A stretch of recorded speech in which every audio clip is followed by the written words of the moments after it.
A series of car bomb explosions in Gaza raises questions about ISIL's presence in the Palestinian territory.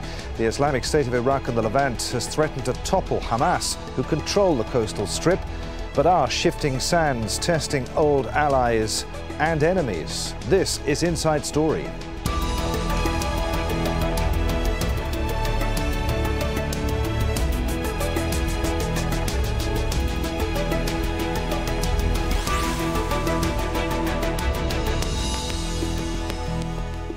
Hello, welcome to the programme. I'm Adrian Finnegan. A string of car bombs has shaken Gaza City and regional concerns about security. The vehicles belong to members of Hamas and the Islamic Jihad movement, which rule the Palestinian territory. Speculation as to who was behind the attacks quickly centred on Isil. Hamas has been cracking down on Isil supporters since the Syrian and Iraqi-based group threatened to topple Gaza's leaders. The explosions were in the Sheikh Radwan district of Gaza City, considered a Hamas stronghold. Up to 7 vehicles were targeted within seconds of each other at 6 in the morning local time. At least 2 people were injured. A photo reportedly taken near the scene of one of the explosions appeared to show the Isil logo.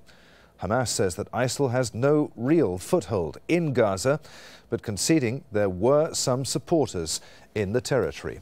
Al Jazeera's Stephanie Decker reports now from Gaza. This is the biggest attack there's been against Hamas. The difference this time also leaders of Islamic Jihad, their cars targeted. So it really poses a threefold challenge for Hamas. One on the political level, now 2 groups being targeted by, again, at the moment, unclear which group.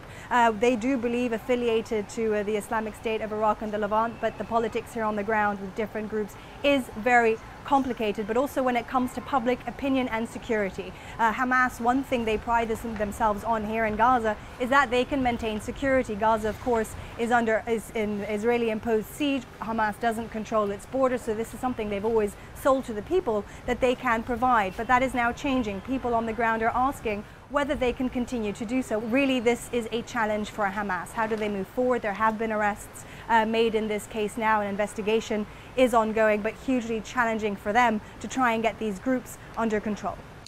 Now, this attack is playing into a wider and increasingly complicated narrative in the region. Groups in Gaza, said to be inspired by Isil, have been firing rockets at Israel in an apparent attempt to undermine talks about a ceasefire that followed last year's war. Isil has stated that it believes Hamas is soft on Israel and has failed to establish Islamic rule in Gaza. Meanwhile, Hamas leader Khaled Mashal has had rare talks with Saudi Arabia's King Salman on Friday, and that's seen as a positive step towards repairing strained relations over Riyadh's support for Egypt and Hamas ties with Iran. Egypt itself is fighting an Isil affiliate in its lawless Sinai Peninsula, a common enemy perhaps, but unlikely to be a common fight, as Hamas is an offshoot of Egypt's Muslim Brotherhood, which Cairo considers a terrorist group. Then there's Saudi Arabia's response to the threat from Isil, revealing on Saturday that it had arrested 431 people suspected of belonging to the group. All this coming days after a breakthrough in talks over Iran's nuclear program and what effect that might have on Tehran's role in the region. So, a lot to talk about with our guests for today's program. From Ramallah in the occupied West Bank, we're joined by Ahmad Azem, Professor of International Relations at Birzeit University. From Beirut, we're joined by Joseph Kekchechian, a senior writer at Gulf News. And from London, we have Ayman Al-Tamimi, a fellow at the Middle East Forum. Gentlemen, welcome. Let's start with you, Ahmad. How much of a foothold does ISIL have in Gaza? Actually, ISIS in Gaza is something maybe different to any other country. We must think about what is ISIS in Gaza, because in Gaza, Salafi jihadist group, the Salafi groups are, in many cases, are former members of groups like Hamas and Fatah. So it is not the traditional or the similar to other countries. I think today's attack is it's very similar to attack happened last year in November against 15 or 16 members of Fatah movement at that time. And I think we should take care of this similarity. I think another thing it's important to think about it today, and this is related to your question if it is ISIS or not, that the attack didn't mean to have death as much as to send political message. ISIS usually try to have as much as death as possible. In this time, and also in November attack last year against Fatah, the target was to send a political message, to mix cards or to mix situation inside Gaza. So I think we should be careful to say it is ISIS, and if it is ISIS, I think we are speaking about local groups who maybe affiliate themselves to ISIS. Joseph Kachechian in Beirut, do you agree with that? Hamas claims that there's no ISIL presence in Gaza and that reports that there is a presence are lies and fabrications designed to distort the image of the Gaza Strip. There is a great deal of opposition to Hamas within Gaza, and the groups that are behind the attacks that occurred at 6 o'clock on Sunday morning, the Al-Qasim and Al-Quds Brigade and people of that ilk, are in fact very unhappy with the shift that has occurred within Hamas itself. Remember that Hamas for several years now was propagating the Iranian line in the Arab world, taking more or less the opposition led by Iran against Israel, whereas Hamas in the past year or so has in fact been brought back into the Sunni fold, led by Saudi Arabia, of course, but also the best evidence of this is that the Hamas leadership went back to Cairo and signed all these agreements with the Egyptian government. They have no choice, of course. They've signed all these agreements in order to make sure that the Rafah crossing at the border is secure and open and people can move back and forth. The Egyptians, we will recall, have been very strict on this and insisted that in fact Hamas will have to make dramatic changes, and this is the result of that. When they saw that Hamas was moving much closer to away from Iran and closer to the Sunni world, obviously the people who have detonated these bombs are sending a warning that we can still make trouble for you. Therefore, I see this not necessarily as an ISIL attempt, but part of the larger struggle that is ongoing in our part of the world, where you have the Sunni world and the Shia world in a perpetual struggle for the time being. Okay, we'll come on to talk more about that struggle in just a moment. Ivan, in London, what do you make of what you've heard so far, and what do you make of this car bombing tactic? As Ahmed was saying earlier, there were 6 explosions, 2 people injured, no one was killed. Well, firstly, with regards to these attacks, it's actually notable that as of yet, no pro-ISIL group or ISIL itself has claimed the bombings. Actually, notably, one of the pro-ISIL factions in Gaza, a group that calls itself Al-Nusra al-Maqdisiyya, which appears to be the pro-ISIL wing of a primarily Sinai-based group called the Majlis Shura Mujahideen. As you know, there's a lot of overlap between jihadist networks in Sinai and Gaza. But anyway, this group, Al-Nusra al-Maqdisiyya, is actually trying to downplay the idea that pro-ISIL groups carried out this attack. They've actually put forward 2 hypotheses. Firstly, they're saying, well, the attack is supposedly Iran's revenge on Hamas for leaning towards Saudi Arabia. It's been noted earlier in the reporting about Hamas meeting with the Saudi king. Secondly, they're putting forth the idea that perhaps it's due to an internal rivalry between Hamas and Fatah, of the sort similar allegations had come up last month actually from the Hamas side, accusing Fatah and Palestinian Authority officials of being behind other explosions that had taken place in the Gaza Strip. But I mean, that in itself, the Nusra al-Maqdisiyya denial of it doesn't necessarily disprove that a pro-ISIL group was behind it, because one of the interesting things about Gaza, and agreeing with one of the earlier panelists had said about ISIL presence being a bit different from elsewhere, is that in Gaza, the pro-ISIL groups are very localized, they're very fragmented, and they're not part of one bigger network. And that's actually one of the reasons why ISIL itself has not declared a Wilayat al-Gaza or Gaza province, in contrast to Sinai province. Okay. So I'll hold back judgment for the time being about exactly who did it. All right. Just wait and see.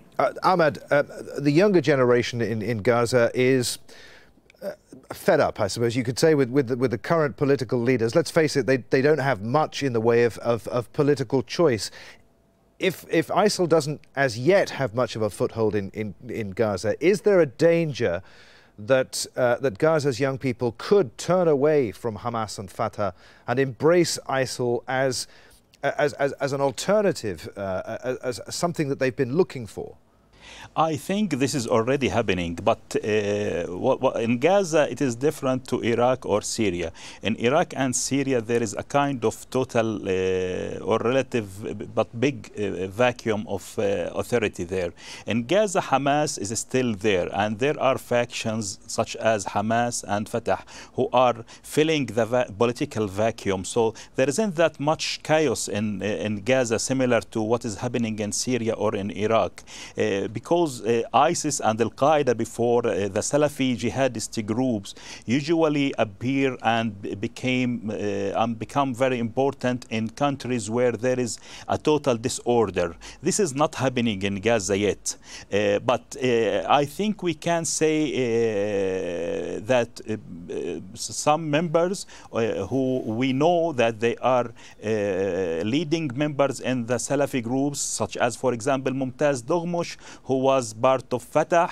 We have another members who were in Hamas. And also, if we see that this network of explosions today, of bombing today, it is not something easy. It is not a group that it is starting. It is something about an organized group. So if it is an organized group with a very central-minded people working there and in Gaza, this means that either it is a split from Fatah or Hamas, or it is something. I don't think it is ISIS, and it is because I agree that ISIS in Gaza is still in a very early stage of working there. The atmosphere there, the people disappointed, people are trying to travel out of Gaza, people are trying to try many things. So one of them can be the Salafis and can be ISIS, but I don't think they are have this complex. They are too complex to have such as of network of explosions. Okay, Joseph, I mean, nonetheless, Hamas must be pretty worried about the threat that ISIL could pose to its rule over Gaza. The fact that Gaza borders Egypt's lawless Sinai Peninsula must be a cause for concern. Ironic, isn't it? Here you have Hamas, a pro-Islamist organization that has pretty much defined the opposition within the Palestinian community against Fatah that was much more open, if you would like, to a variety of opinions. And now, all of a sudden, Hamas has found itself confronted by an even more extremist group, if in fact ISIS is behind the bombings. The irony here is not really lost. I think that Hamas has found itself in a huge dilemma. All of its activities in the past, that is cooperating with Iran, cooperating with the Muslim Brotherhood, trying to maintain the kind of very close ties with the Syrian regime for decades and decades. All of these little problems that they've created for themselves are coming home to roost. And all of a sudden now, we are asking the question whether or not the confrontation is going to be with an even more extremist organization. Your question about the youth being fed, I think, is really on the mark. Not only the youth in Palestine, in Gaza and elsewhere are fed up, but it seems that the youth throughout the Arab world are fed up with the kind of situations that they confront themselves. No accountability, no prospects for economic welfare, no creation of wealth, so to speak.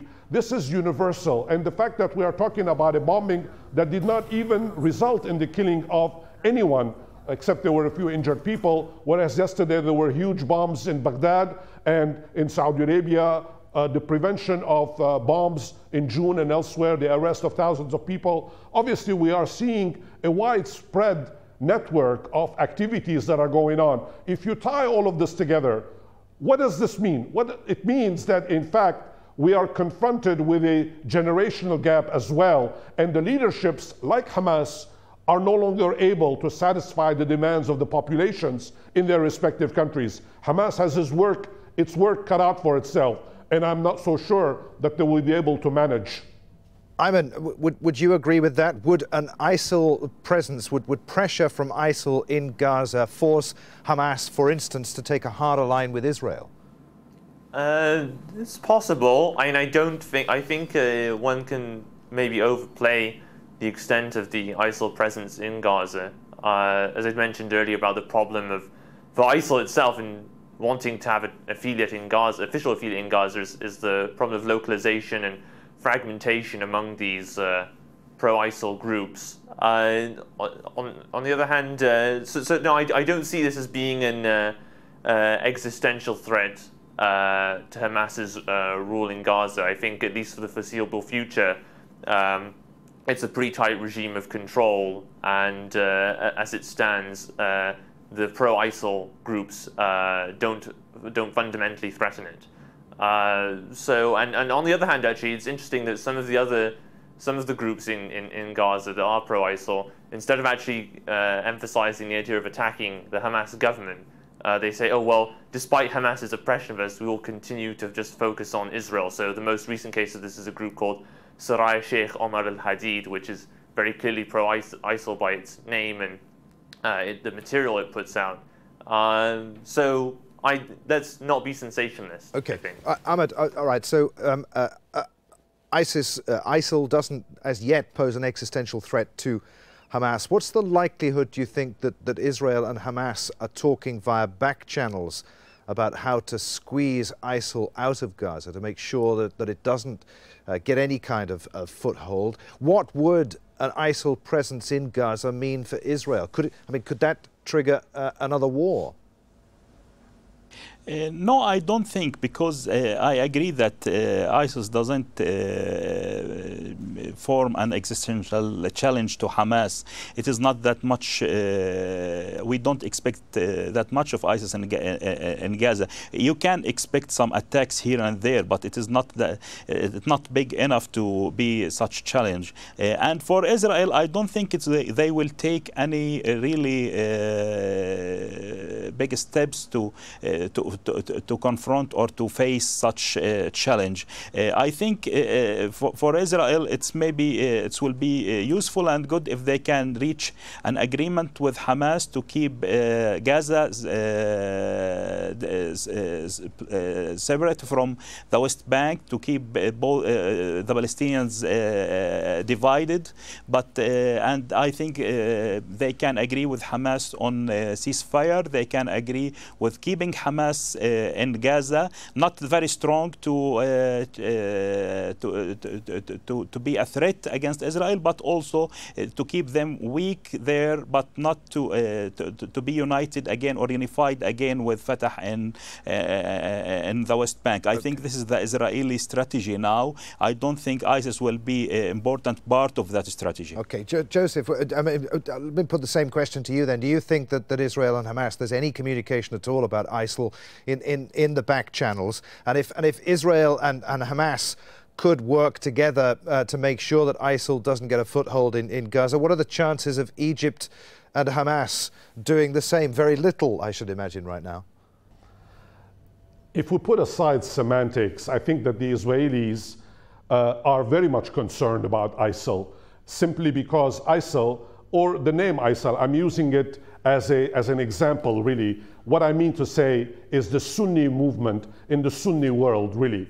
Israel is very much concerned, and it is an existential threat to them, that the primary foe is the Sunni world that rejects the existence of Israel. Now, in the past few years, the Iranians, or the Shia world, if you would like, has managed to kind of gather around its opposition to Israel, using the Palestine question to hijack this issue from the Sunni world. But let's not mess around, let's not play with words. The Israelis in the past and today and in the future will cooperate not just with ISIL, but with the Iranians, with the Syrians, with others as well, with the Egyptians. Therefore, if you take the long-term perspective, I think that the Israelis must really pay attention to what ISIL is trying to do to the Arab world. They will talk to Hamas, they will talk to Fatah, and they will talk to just about anybody in order to prevent this kind of galvanization that is taking place. The success of ISIL, in my humble opinion, is the fact that ISIL now stands as the legitimate alternative to the Sunni struggle in the Arab world. And it will not allow the Sunnis to allow the Palestinian question to be hijacked from them. Okay. That is the long-term objective, and the Israelis are very much aware of it and very much concerned about this, obviously, because 75% of the Muslim world is composed of, in the Arab world, I should say, is composed of Sunnis, and they have to come to terms with that. I am taking the long-term perspective, and in the short term, however, I concede that the Israelis will talk with Hamas, with Fatah, with everybody else. They will negotiate, having always the eye on the ball for the long term. All right, Ayman, what do you make of that? Could the threat of ISIL actually end up strengthening Hamas? It's possible if more international actors reached out to Hamas and, on the basis of cooperation. Although I think there are at present some barriers to that. I mean, in Israel itself, one has to remember that besides there are voices in Israel that call for the idea that, well, Hamas is the lesser evil now compared to these pro-ISIL groups, and therefore there should be outreach to Hamas. But on the other hand, there is another strand of thought in Israel that decides to equate ISIL and Hamas, to say that they are one and the same, and same end goals ultimately. And for example, Netanyahu played that idea up last year in the during the last war with Gaza. And then in Egypt itself, there's that narrative strand that goes quite widely through the government and through pro-government media that the attacks, for example, in Sinai are facilitated by supposed Hamas cooperation with Wilayat of Sinai. So as long as those narrative strands continue, I think that proves a barrier to more meaningful, significant cooperation between Hamas and these outside actors, in the belief that strengthening Hamas is the lesser evil compared to these pro-ISIL groups. I think it's a bit more of a complicated situation at present. Okay, Joseph, just before we're running out of time here, but I just want to get your thoughts. You mentioned it earlier on, this Hamas delegation that went to Saudi Arabia at the end of last week, and Saudi Arabia arresting over 400 people that it said were members of ISIL. All of this, of course, after last week's deal on Iran's nuclear program.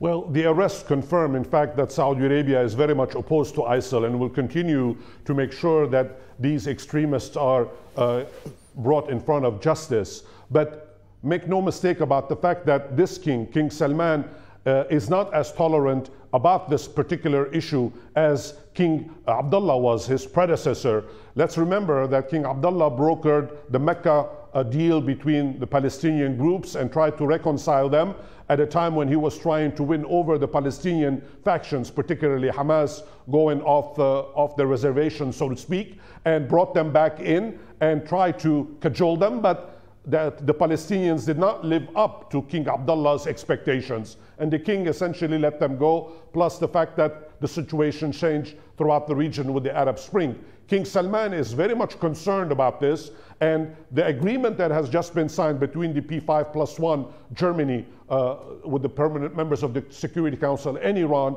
further confirms the concerns that Saudi Arabia has in the region, namely that in fact there is a new change, there is a new balance of power that's being created throughout the Middle East region. And Saudi Arabia wants to make sure that Iran does not hijack the Palestinian cause from the Sunni world, which obviously Saudi Arabia believes it is leading with the help of Egypt, with the help of Turkey and others as well. I see this as the opening chapter of a new struggle between Iran and Saudi Arabia. Okay, very, very briefly, Ahmed, your final thoughts. I saw you shaking your head at one point. Yeah, I think Israel never been a priority to ISIL or any other Salafi groups, and I think Israel understands this very well.